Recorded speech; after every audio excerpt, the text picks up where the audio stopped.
have the honor to present to you the gist of the Extended Producer's Responsibility Act of 2022. First slide. As mentioned a while ago by Secretary Loizaga, I would like to mention that again, in 2021, the World Bank released a report showing that out of the 0.8 million tons of plastic we dispose each year, only 28% gets recycled. The remaining 72 equivalent to $790 to $890 million per year is lost to the Philippine economy. This is caused by several structural challenges such as logistic costs, electricity costs, among others. And to address this loss and to improve the country's solid waste management mechanism, the government is employing the Extended Producer's Responsibility Framework. The Extended Producer Responsibility or EPR framework is not a new concept. Since 1994, EPR has been widely implemented, particularly in European countries, as a mechanism to improve waste collection and increase recycling rates. Some countries have enacted mandatory EPR schemes, while others only recently adopted or proposed legislation for voluntary initiatives. Legislations to implement the EPR schemes are also emerging in most Southeast Asian countries. Next slide. On July 2023-2022, the Extended Producer's Responsibility Act of 2022, or the EPR Act of 2022, was adopted into legislation as an amendment to our existing solid waste management rules and regulations. The law was deemed effective on August 12, 2022, which means that technically, legally, all industries that have not registered are already violating the provision of existing law. Next slide. The EPR Act of 2022 aims to integrate the public's participation in implementation and strengthen our ecological waste management programs. By institutionalizing the EPR program mechanism, we are also providing platform for the private sector to improve the way they conduct their businesses. Next slide. In order to ensure successful implementation of the EPR law, the DENR is now collaborating with the following agencies, namely the Department of Science and Technology, where they will be establishing an information hub for cleaner technologies on solid waste management, the TTI, Management of Solid Waste Management Information Database, and development of mandatory adoption of eco-labels, the DSWD to establish standards, safeguards on social inclusions. As mentioned by our Secretary, it has been highlighted in so many interagency meetings that we have that it is high time to recognize the contribution of the informal sectors, particularly the waste pickers in the value chain of solid waste, and to possibly give them the fair wage and the needed social protection. The DILG to establish collaboration within LGUs and the industries, communities, and informal waste sector. The Department of Labor and Employment, establishment of standards and rules, safeguard systems, and fair wage systems. And the DOF. EPR is not only providing for sanctions and penalties, but the EPR also provides incentives for those who will be complying with the EPR law. Under the EPR Act, obliged enterprises shall establish EPR programs with two main goals in mind: to reduce non-environment friendly packaging products. Number two, introduce recovery programs that will prevent waste from leaking into the environment. But who are these obliged enterprises? As indicated in the EPR law, obliged enterprises or OEs are the brand owners and the manufacturers and importers that sells or supplies its commodities for the use of the general public. There are two types of OEs, the large-scale enterprises and the MSMEs, whose total value asset exceeds 100 million. But those MSMEs who do not belong in the aforementioned types are not required, but are highly encouraged to be part of the organization that practice EPR. OEs may establish EPR programs either individually, through collectives, through producer responsibility organizations. Next slide. The plastic packaging included under the EPR Act includes, number one, flexible. This includes sachets, labels, laminates, and so on.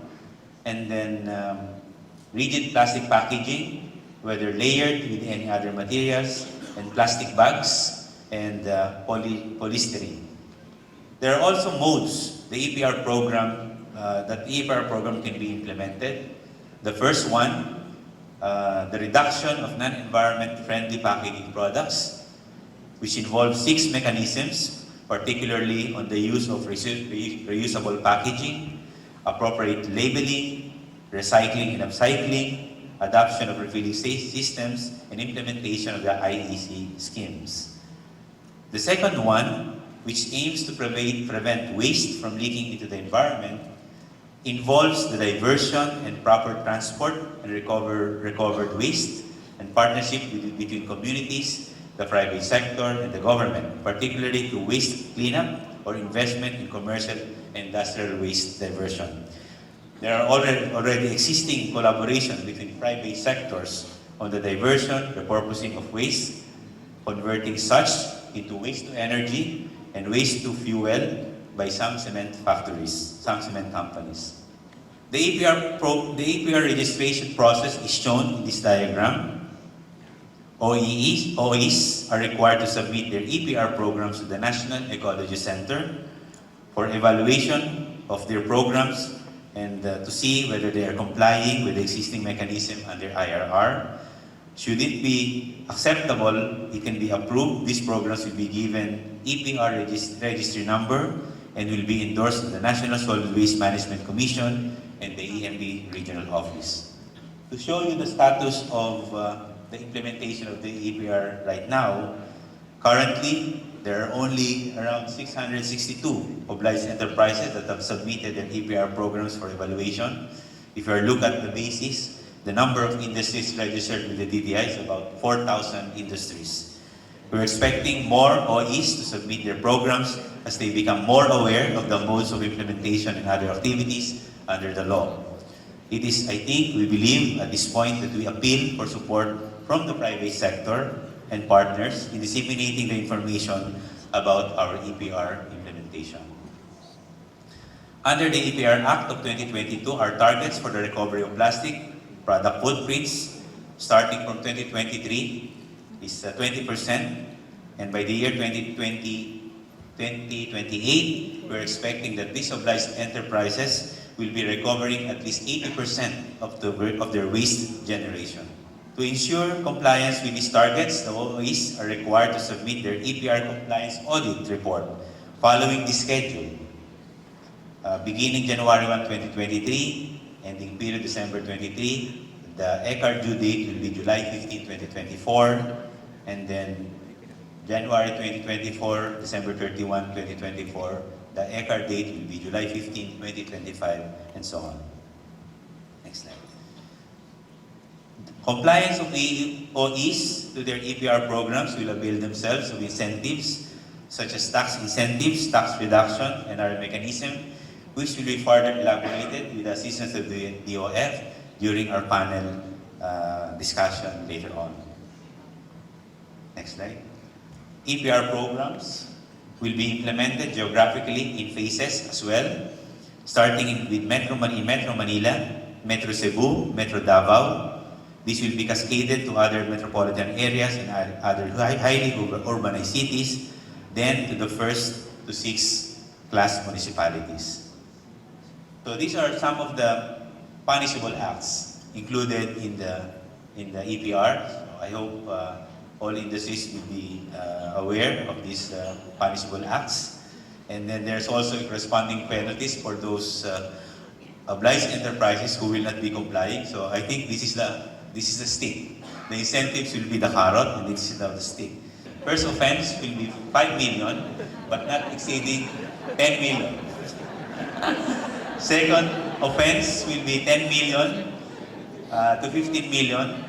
And third offense, not less than 15 million, but not exceeding 20 million for the third offense, automatic suspension of business permit. Hindi lang business, pati siguro environmental permits, ECCs, and so on, until requirement of the EPR Act of 2022 is complied. So as mentioned by Secretary Loizaga, one of the important point that we want to stress to the private industry is the social inclusion in their EPR implementation. It is estimated that over 100,000 of people, I think this is more, in the Philippines work informally collecting, segregating, and selling waste for a living.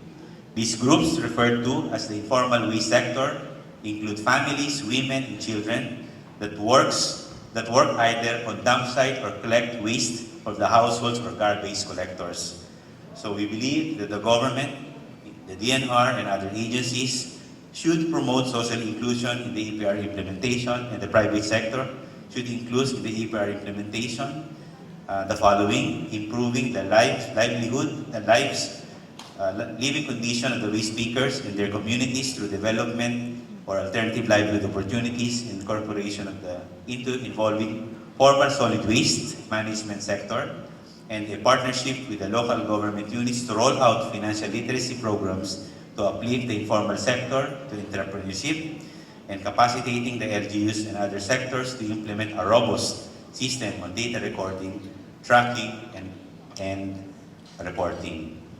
How can the private sector help? To aid in the implementation of the EPR scheme, the private sector may want to be involved in the following: formulation of industry-led roadmap to address marine litter, support the hub to be created for networking LGUs, NGOs, and industry on compliance, establishment of a national network to promote recycling market, support the research and development for national environmentally acceptable product, EPR sustainability collaboration that is maintaining a multi-sectoral, multidisciplinary pool of experts, including those from the academe, investors, practicing professionals, business and industry, youth, women, and other concerned sectors. Communication and capacity development for the EPR implementation through the development of modules and organizing training and other communication, education, and public awareness programs. Best practices on EPR, if available, can be shared through knowledge transfer to DENR and also knowledge products. Lastly, to develop access to finance facilities to support the rollout of demand-driven investments in recycling, upcycling facilities, and strategic parts of the country. So with that, thank you very much.